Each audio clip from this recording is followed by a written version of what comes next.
What's going on, guys? Fearmaky here, bringing you another video. Let's get into it. Let's roll deep and keep grinding out there, guys. Let's dive into the video. Let's go. All right, we're going to be running the Forgotten or the Forgottense. I always say the Forgottense. I don't know how to pronounce this. It's just the Forgottense. That's what it is. But I always say the Forgottense. Like I add the other word there. Anyways, we're going with pattern.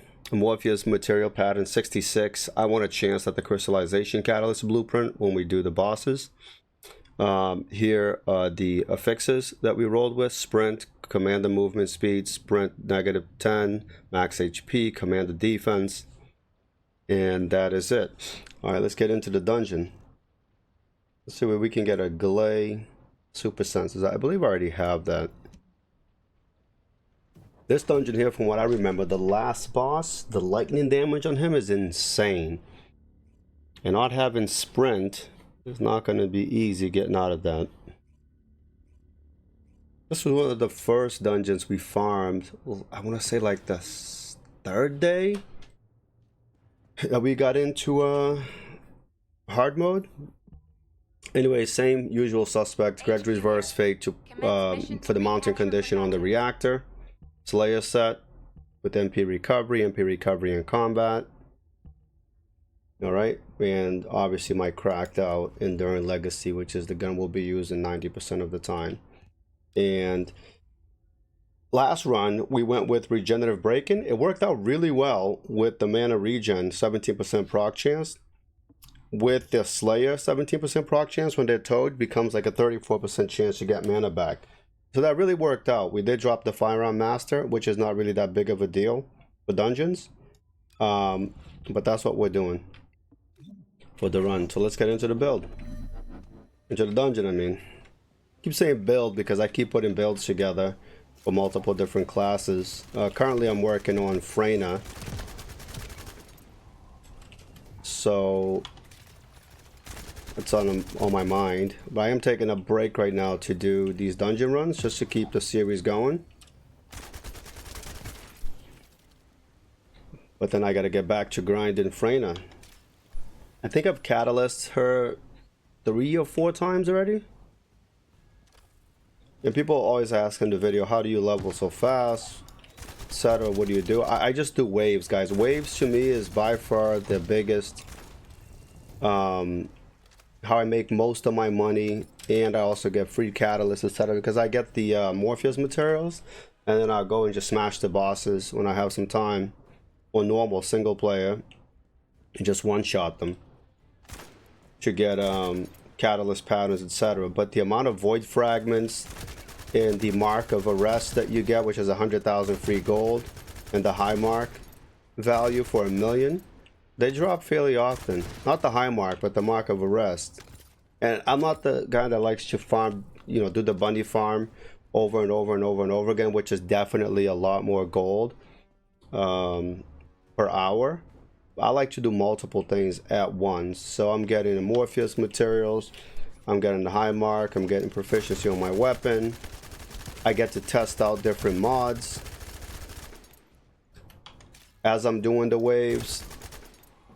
So it's beneficial all the way around for me. The knowledge and experience that I get from testing different builds, different mods, different Transcendent mods, is just invaluable while doing the wave. But that's what I do. And typically when I start to level a character, I'll probably net about, I want to say 40 million gold. And I'm going to see that more so the more characters I level. Why? Because as I level more characters with different elements and mods, eventually I'm going to get them all. And then when I start leveling new characters, I already have the mods pretty much leveled for all of those classes that they're going to be using, or majority of them. Therefore, I won't be spending as much gold on upgrading them in the far future, not now. Because with each class, right, each Transcendent mod, if you upgrade one, is like 5.5 million. So you upgrade 2 of them, you had 11 million gold investment already just on 2 Transcendent mods for the class to test it out. But like with the crit mods, I already have them maxed out, you know, for a long time. The cooldown reduction mods, they all shared across the board, have them maxed out.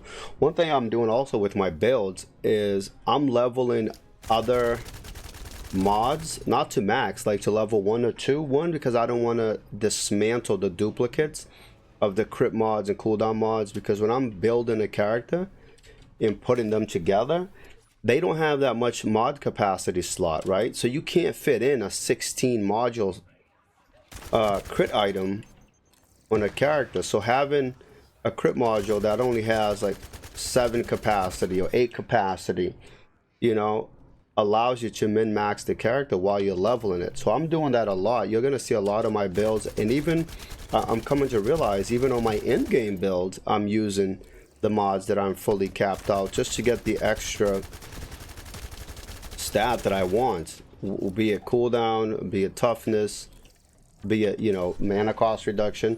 Of course, guys, you get a lot more value from your mods if you fully invest in them. The later ranks of the mod will give you the biggest power increase. So don't, you know, have a character with 5 mods or even 4 mods with, you know, half upgraded. That's not ideal, right? So don't get my comments here confused. But it's only for some characters while leveling it, or, you know, a situation where it's duration and mana, or where it's skill cost and shield, things of that nature. It depends on the mod. Obviously on the crit damage mod, you don't want to do that. Like on a health survivability mod, you don't want to run it with only, let's say it has 5 upgrades, with only 4 upgrades out of 5. You want to push that to the max. But anyways, there's no one rule for all characters. Every character, every build is very unique, very different. And as you start to develop your character and build it, then you come to, you know, an understanding of what you want to do with your class and with your build, and what you can sacrifice to not have fully upgraded, and what you want to have fully upgraded.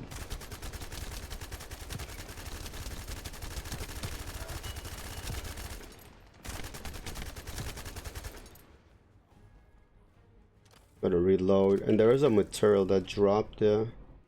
Where's the last guy? Oh.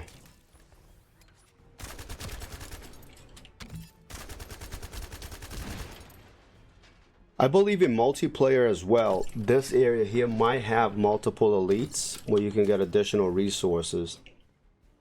So single player, only 1 spawn. I only got 1 murky energy residue, but I believe if you do multiplayer, just like the other dungeon, you can probably have multiple elites, therefore doubling your resource acquisition. What's out of ammo here? Kind of missing Enzo. Been playing Enzo for the last week and a half, building him and putting his guide together. And you never think about ammo when you're on him. Until I really played him, I didn't really understand the whole support infinite ammo idea. But after playing him and seeing how strong the ammo regeneration is, it's pretty insane actually. Especially when you have 100% uptime and the perfect support. If you guys have not seen that build yet, but the guide that I put out on Enzo, please go check it out. It's absolutely insane. And for those who think that Enzo is just a support character, he's way more than that. I guarantee you that. Way more than that.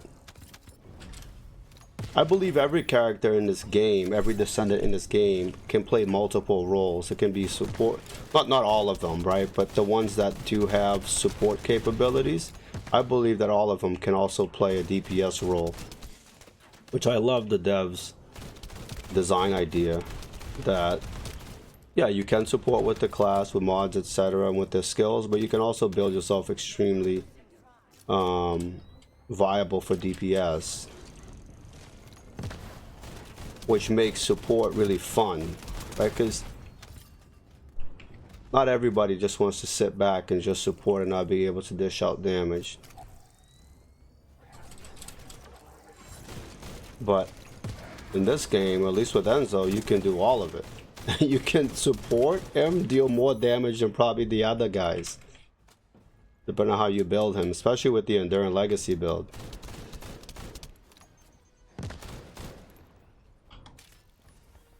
Using Greg's here just so I don't run out of ammo on Enduring Legacy for when we really need it. Hey, Lumber King, thank you, man. So I don't have sprint, so I'm not going to be able to... Am I? I was, okay. I was afraid I wasn't going to be able to make the corner there with the hook.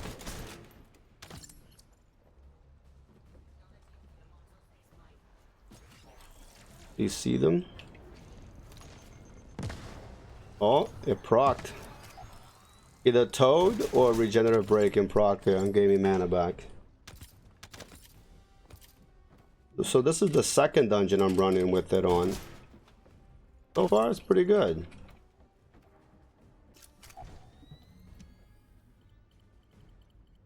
You know, one thing they need to add to the menu is also when you start the dungeon, it gives you the max score. I'll be honest, I never remember what the max score is. And you can't press tab or do anything to figure it out either. If anybody knows how, if it exists in the game, let me know. But I haven't been able to figure out. Like right now, right? I don't know what the max score requirement is to get 100% chance at the second Modifiers materials.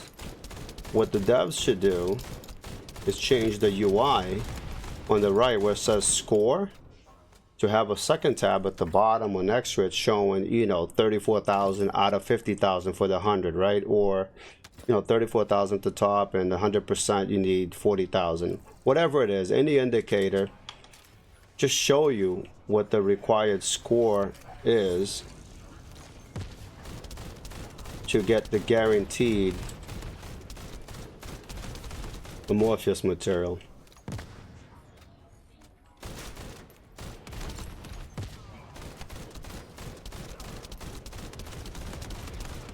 I love the change they did with the tactical rifles, where you can just hold left click now. It feels so much better.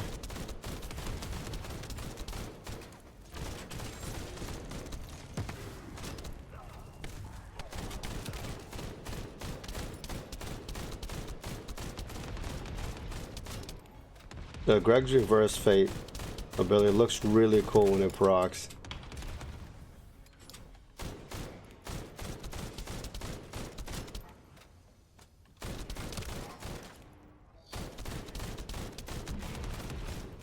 Really cool.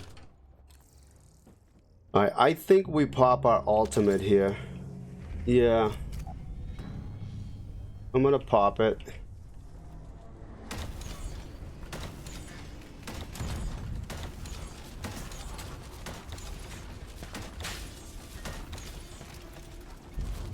And I'm gonna swap to Enduring Legacy now. I'm not gonna mess around with this boss because that lightning is dangerous.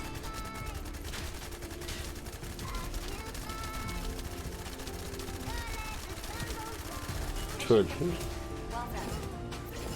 Love the Enduring Legacy. There it is. We got 2 Modifiers materials. So let's see what the score required was. 12 minutes, not bad with no sprints. 30,000, way over the cap. So you can literally just run to the end. Anyways guys, that's it for the video. I'll see you guys in the next one. Please don't forget to comment, like, hit the subscribe button to see additional content and future guides from me, and keep yourselves notified when I release new content. Take care guys, roll deep. Woo!